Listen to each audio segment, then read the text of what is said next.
وسهلا فيكم طلاب وحبايب من وين ما كنتوا عم تتابعوني. برحب فيكم وبتمنى تكونوا لساتكم متفائلين وفخورين بنفسكم لأنكم وصلتوا لهي المرحلة.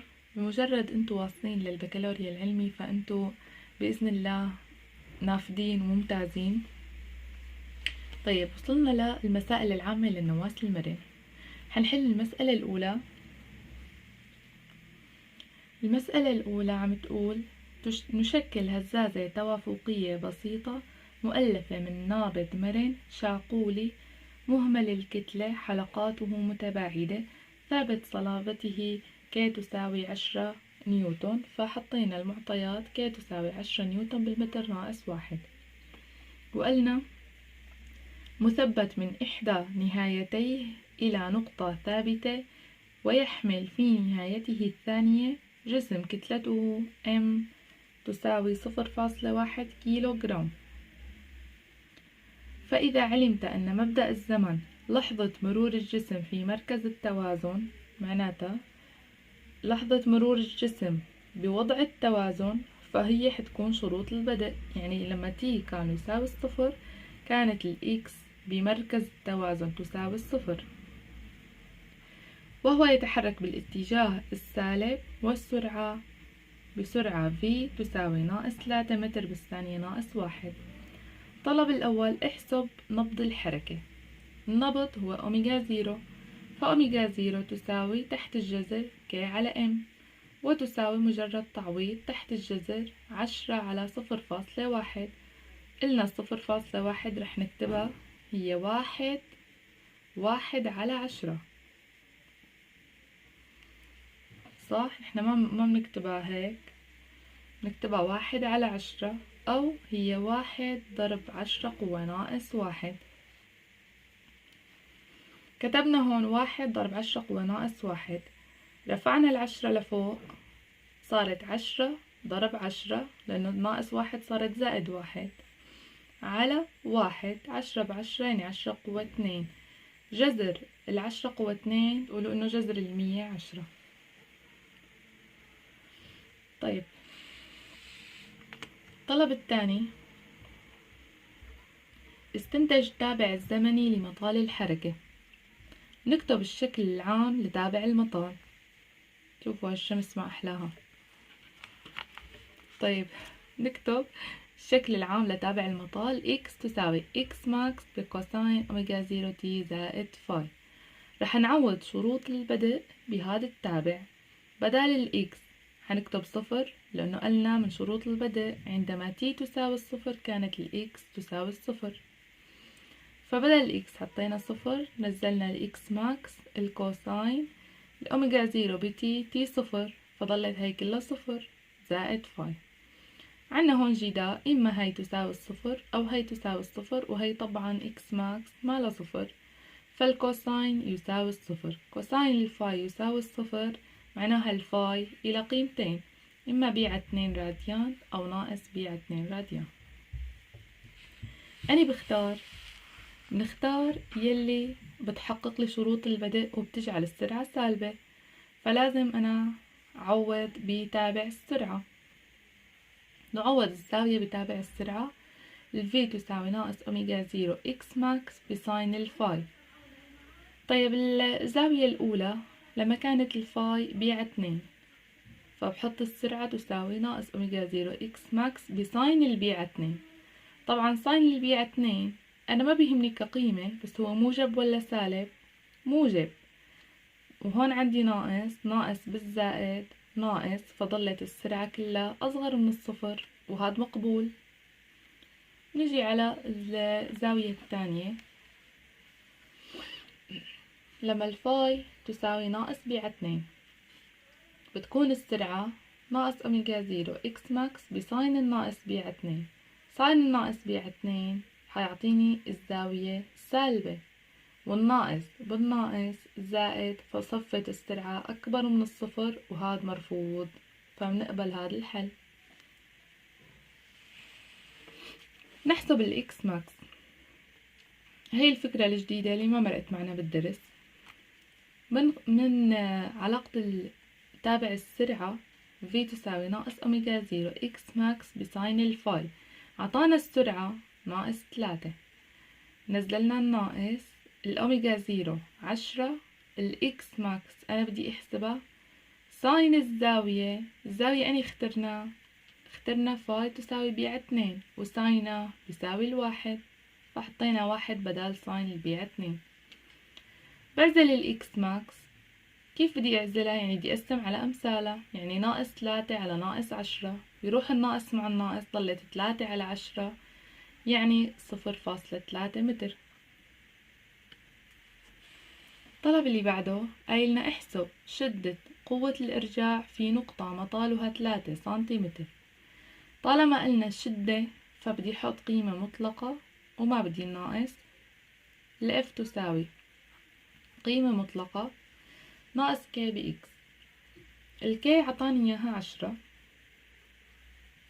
الإكس هي المطال عطاني إياها 3 سنتيمتر، بحوله للمتر، 3 ب10 قوة ناقص 2 بضربهم ببعض، هاي بهاي ضلت 10 قوة ناقص 1، فهي 0.3 نيوتن. خلينا ننتقل على المسألة الثانية. المسألة الثانية عم يقول تهتز نقطة مادية كتلتها 0.5 كيلو جرام. رح نكتب المعطيات. عطانا الكتلة تساوي 0.5 كيلو جرام، وقلنا تهتز بحركة توافقية بسيطة بمرونة نابض مهمل الكتلة حلقاته متباعدة شاقولي بدور 4 ثانية. عطانا الدور تي 4 ثانية، وبسعة اهتزاز اكس ماكس تساوي 8 سنتيمتر. طبعا هاي بنحولها للمتر، نضرب 10 قوة ناقص 2. فإذا علمت أن النقطة كانت في موضع مطاله اكس ماكس على 2 في بدء الزمن، يعني هدول شروط البدء. لما كان الزمن تي تساوي 0 كانت الإكس بتساوي إكس ماكس على 2. تمام. وهي متحركة بالاتجاه السالب. طلب الأول استنتج تابع الزمني لمطال الحركة بعد تعيين الثوابت. مثل العادة رح نكتب الشكل العام، رح نحسب الثوابت اللي ما معناهم، وناخد كل الثوابت اللي طلعت معنا وبنحطهم بتابع المطال. بدال أول شي قبل ما أعين شروط البدء رح أحسب الأوميجا 0. فالأوميجا 0 هي 2 باي على تي 0، بما إنه تي 0 معي الدور الخاص، فبقول هي 2 باي على 4. 2 على 4 فيني اختصر من 1 على 2، ضليت الجواب أوميجا 0 بتساوي باي على 2 راديان بالثانية ناقص 1. بنعين الفاي من شروط البدء. بدل الإكس حنحط إكس ماكس على 2 تساوي إكس ماكس بكوساين، بدال أوميجا 0 تي هحط 0 لأنه تي 0 زائد فاي. راحت إكس ماكس مع إكس ماكس، ضلت 1 على 2 هون، فضل عنا كوساين الفاي بيساوي 1 على 2. إمتى الكوساين نص؟ إذا كانت الفاي باي على 3 أو 5 باي على 3. تمام، هاي أو هاي. نعوض في تابع السرعة لحتى نعرف أنو نختار. تابع السرعة مثل ما بتعرفوا في تساوي ناقص أوميجا 0 بإكس ماكس بساين أوميجا 0 تي زائد فاي. الزاوية الأولى فاي تساوي باي على 3 راديان، بعوض في تساوي ناقص أوميجا 0 إكس ماكس بساين 0 زائد بي على 3. شو ساين البي على 3؟ الساين تبعها عنا يا موجب موجب وموجب بالسالب سالب، فضلت السرعة أصغر من 0 وهو مقبول لأنه بالاتجاه السالب. الخيار الثاني الفاي عنا يا 5 باي على 3 راديان، ففيني أقول السرعة بهي الحالة صارت أكبر من 0 لأنه ساين 5 بي على 3 هو سالب، والسالب بالسالب موجب، فظلت السرعة أكبر من 0 مرفوض. فأصبح لدينا التابع الزمني. رح نعوض القيم. طبعا الإكس ماكس هو عطانا إياها، عطانا الإكس ماكس أعطانا إياها 8 سنتيمتر، حولناها هي 0.08 كوساين الأوميجا 0 بي 2 تي زائد بي 3. الطلب الثاني عم يقلنا عين لحظتي المرور الأول والثالث بوضع التوازن. بوضع التوازن يعني الإكس بيساوي 0. رح ناخد التابع اللي حصلنا عليه هاد، تمام، وبدال الإكس حقيم الإكس ححط بدالها 0 تساوي 0.08 بكوساين باي 2 تي زائد باي 3. طبعا هاي هون عنا جداء، يعني إما هاي تساوي 0 أو هاي. طبعا هاي لا تساوي 0، فضل الكوساين بيساوي 0. بدال 0 حنحط كوساين باي 2 زائد بي كي تساوي كوساين البي 2 تي زائد بي 3. حتروح الكوساين مع الكوساين ضلوا الزوايا. باي 2 زائد بي كي تساوي باي 2 تي زائد باي 3. شو حنعمل من هاد؟ رح نروح اعزل الزمن تي. كيف عزلنا الزمن؟ رح نكتبها هون. عنا باي 2 باي 2 زائد باي كي تساوي، بس لا بعرف مو مبين عليكم، باي 2 تي زائد باي 3. اوكي، هلا كيف بدي اعزل الزمن؟ رح خلي اللي فيها مجهول بطرف والباقي كلهم بطرف، فصفى باي 2 زائد باي كي ناقص، ننقل ونغير الإشارة، باي 3 تساوي باي 2 تي. رح شوف هدول التنتين حطهم جنب بعض مشان نشوف شو فيني اعمل فيهم، بعدين بنقسم على امثال المجهول. طيب خليني بس احط هي هون احسن. باي 2 تي بتساوي باي 2 ناقص باي 3 زائد باي كي. ما عملت شي، بس حطيتهم جنب بعضهم مشان وحد المقامات. رح اضرب هي ب3 وهي ب2. صفت باي 2 تي تساوي 3 باي على 6 ناقص 2 باي على 6 زائد بي كي. صار فيني اطرح لاني وحدت المقامات. صفت باي 2 تي بتساوي 3 ناقص 2 1، يعني ضلت باي على 6 زائد باي كي. طيب هلأ هاي اسمها امثال المجهول، لانه المجهول هو الزمن، فبقسم كل هدول على امثال المجهول. يعني بخلي تي تساوي باي على 6 زائد باي كي على كلهم على باي على 2. طيب شو بدنا نعمل؟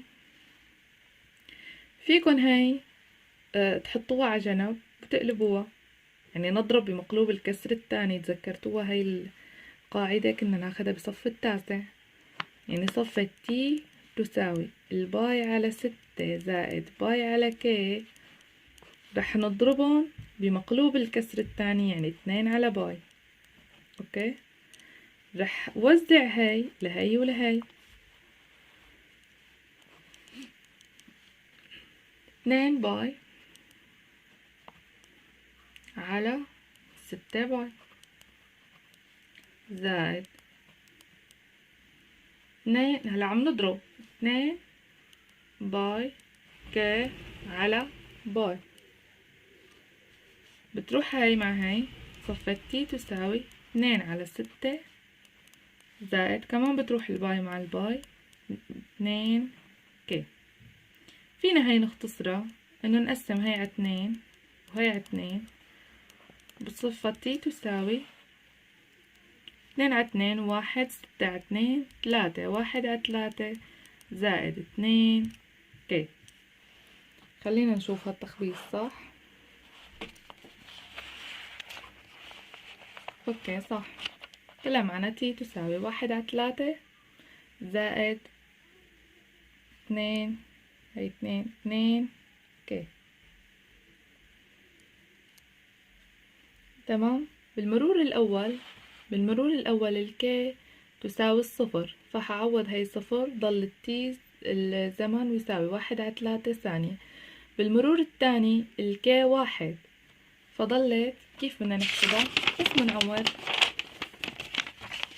يعني نحن آخر شي طلع معنا تي الزمن بيساوي 1/3 زائد 2 كي. طيب تي تساوي، قلنا إذا كي 1 فبتضل 1/3 زائد 2، لأنه 2 ضرب 1 2. طيب 2 ما إلها مقام، بنحطلها مقام 1 وبنوحد المقامات. تي تساوي 1/3 زائد 2، رح نضربها ب3 صفت 6، وبدنا نوحد المقامات حنضرب ب3 بسطوا مقام. 6/3، 1 زائد 6 صفى الزمن 7/3، فبنحط هون الزمن تي 7/3 ثانية.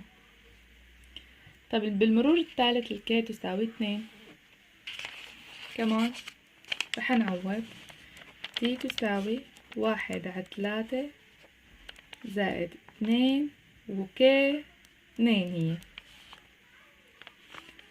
فتي تساوي 1/3 زائد 4، و4 ما إلها مقام ححطلها 1، حنوحد المقامات بتضل تي تساوي 1/3 زائد 3 ب4 12/3، 1 زائد 12 13/3.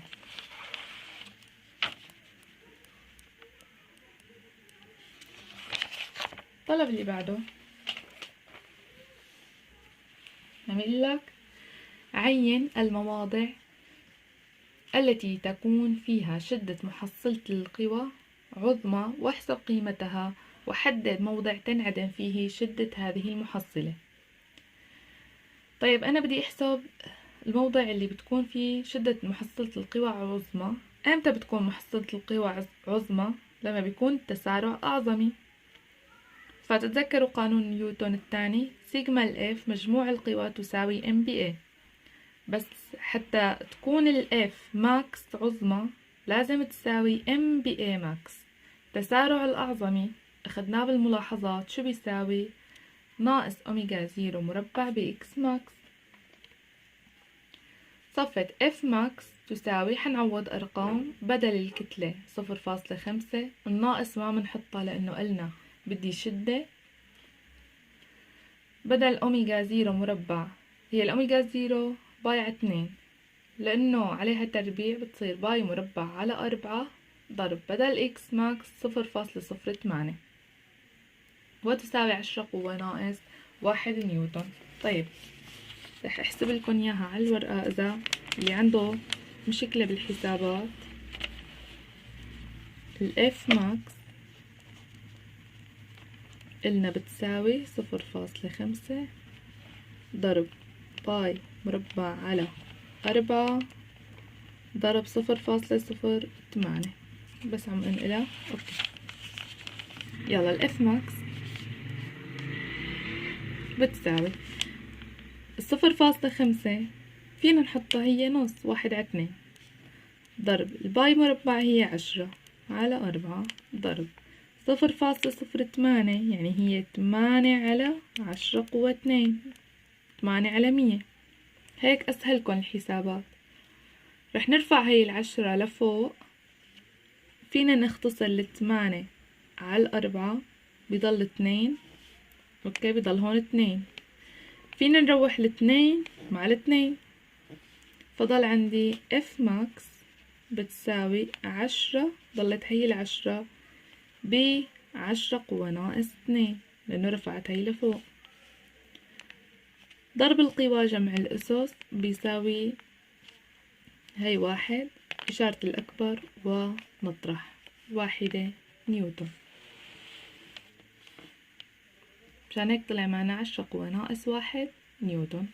تكون شدة المحصلة عظمى، شدة محصلة القوى عظمى عندما يكون التسارع أعظمي، أي في الوضعين الطرفيين، وتنعدم في وضع التوازن. طويلة هالمسألة، خلونا نشوف الطلب اللي بعده. بس لا تملوا لو طويلة. الطلب الرابع: احسب قيمة ثابت صلابة النابض، وهل تتغير هذه القيمة باستبدال الكتلة؟ بكل سهولة. مين القانون اللي فيه ك هو الأوميجا زيرو مربع. طيب الأوميجا زيرو مربع تساوي ك على ام. بدي اعزل الك، بضرب أوميجا زيرو مربع ضرب الام، صارت ك تساوي أوميجا زيرو مربع ب ام. بدال الأوميجا حنحط باي مربع على 4، بدال الام 0.5 أو منحطها 1/2. 10 بواحد 10 على 8 نيوتن بالمتر ناقص 1. طبعا ما بتتغير، لا يتغير ك، لا تتغير ك بتغير الكتلة المعلقة لأنه ليس له علاقة بالكتلة، يعني ك ثابت صلابة النابض ليس له علاقة بالكتلة. الطلب اللي بعده قايلنا احسب الكتلة التي تجعل الدور الخاص 1 ثانية. فمن قانون الدور تي صفر تساوي 2 باي تحت الجذر ام على ك. بربع الطرفين تي صفر مربع تساوي مربع الاثنين 4 باي مربع ام على ك. طيب بعزل الام. كيف بدنا نعزل الام؟ بضرب الك بتي صفر مربع، بعدين بقسم على 4 باي مربع، بكون عزلت الام لحالها. صارت الام تساوي تي صفر مربع ضرب ك على 4 باي مربع، معناها الام تساوي بدال تي صفر 1، بدال الك قيمتها 10 على 8 على 4 ضرب الباي مربع 10، صارت 40. بيطلع معي جواب 1 على 32 كيلو جرام. لهون بنكون خالصين كل شي بخص المسائل العامة للنواة المرن.